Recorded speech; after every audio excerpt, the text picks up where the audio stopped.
Describe AKAP.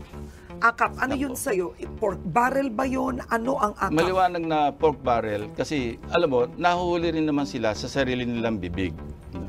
26 billion sa 2025. Nagulat ako nung nagsalita yung chairperson ng Finance Committee ng Senate na nag-agree siya sa House dahil napartihan sila ng 5 billion doon sa 26 billion na AKAP. Sabi ko, teka muna, inaamin nyo na ba na kayo yung mag-implementan yan? Bakit siya sabi nyo napartihan kayo? Di ba ang usapan dyan, natatapos yung role ng mga legislators pagkapasa ng GAA, pag napirmahan na yung GAA, o pag na-enroll na yung bill. Pero bakit bigla na lang na meron silang 5 billion at may 21 billion yung mga congressmen?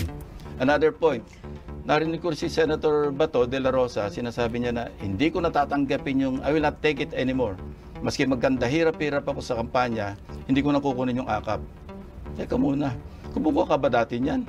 Di ba dapat DSWD nag-i-implement at wala kayong pakialam dyan? Kasi ang pakialam nyo lang dyan, i-legislate magkano ba yung kailangan sa AKAP, tapos iwanan nyo na sa implementing agency. Yun ang problema sa budget natin ngayon.